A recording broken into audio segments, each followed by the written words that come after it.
Jika kita melihat Teluk Benggala, terdapat sebuah pulau kecil yang bersebelahan dengan Pulau Sandwich. Pulau ini cukup unik, kehadirannya masih baru dan muncul sejak tahun 2006 lalu akibat adanya penumpukan sedimen di muara Sungai Meghna, Bangladesh.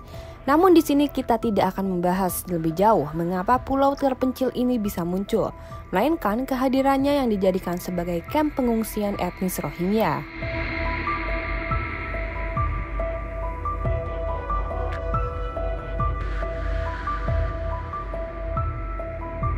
Ini adalah pulau bernama Bhasanchar atau dikenal juga dengan Char Pia. Pulau tersebut terletak di Teluk Bengal, berjarak sekitar 6 km dari Pulau Sandwich dan berjarak 60 km dari daratan utama Bangladesh dengan luas 40 km persegi.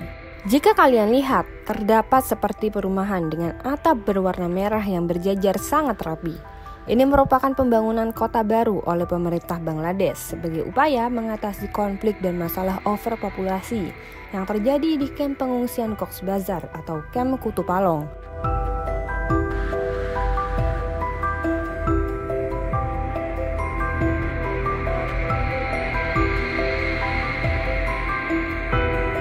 Pemerintah Bangladesh pertama kali menyarankan adanya pemukiman di pulau tersebut pada bulan Juli tahun 2015 dan pada akhir tahun 2021.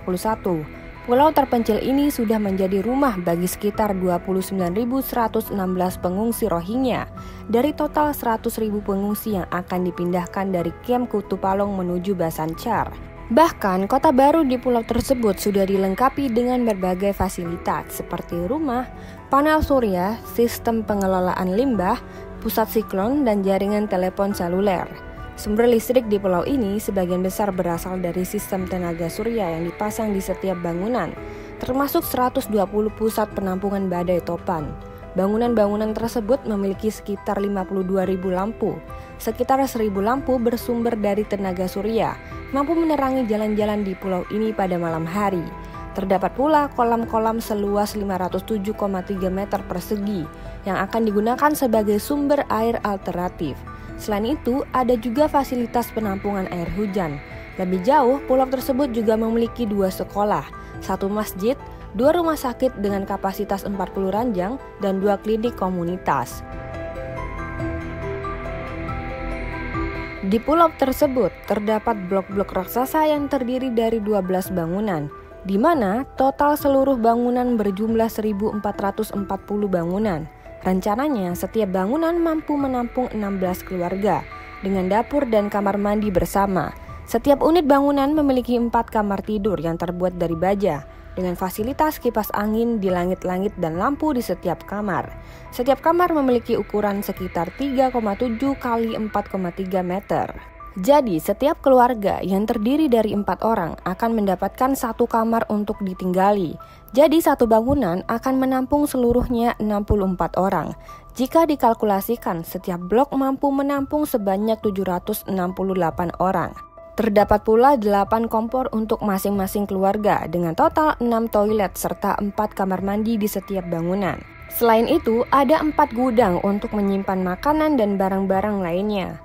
Bangladesh pun menyatakan bahwa telah menginvestasikan hingga 300 juta US dollar untuk mengembangkan infrastruktur di lahan seluas 13.000 hektar tersebut.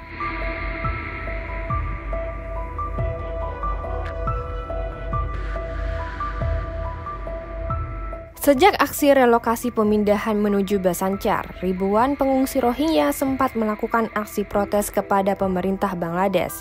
Aksi protes tersebut melibatkan hingga 4.000 orang. Lalu, mengapa banyak dari mereka yang melakukan aksi protes? Bukannya sudah menguntungkan dibangunkan sebuah kota baru tanpa hidup berdesak-desakan? Alasan pertama adalah mereka tidak mau ditempatkan di pulau terpencil dan terisolasi. Letak pulau tersebut yang terbilang sangat jauh, sekitar 60 km dari daratan utama Bangladesh, membuat para pengungsi Rohingya merasa terpenjara. Mereka berkata memang benar rumah-rumah di Bhasanchar bagus dan lebih layak, tapi terlihat seperti penjara. Berbeda halnya ketika masih berada di Cox's Bazar. Mereka hidup layaknya sebuah komunitas, tetapi di pulau ini mereka merasa hak dan kebebasan dibatasi. Mereka tidak suka jika terus-menerus hidup di bawah pengawasan Angkatan Laut. Alasan yang kedua, mereka merasa fasilitas yang diberikan masih kurang memadai. Bahkan mereka tidak bisa melakukan pekerjaan. Pada Desember tahun 2020, seseorang bernama Halima yang tengah mengandung terpaksa harus melahirkan tanpa bantuan tenaga medis sehari setelah kedatangannya ke pulau tersebut. Proses persalinan Halima dibantu oleh pengungsi lainnya yang memiliki pengalaman serta pernah dilatih menjadi bidan. Selain itu, meskipun diberi beras dan minyak goreng untuk konsumsi sehari-hari, para pengungsi Rohingya mengaku kesulitan mendapatkan bahan makanan lainnya, seperti sayur, ikan, dan daging.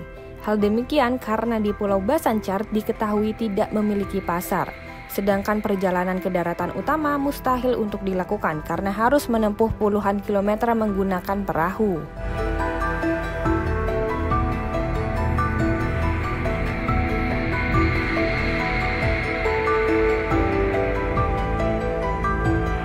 Alasan yang ketiga yaitu besarnya potensi bencana alam untuk tinggal di pulau tersebut.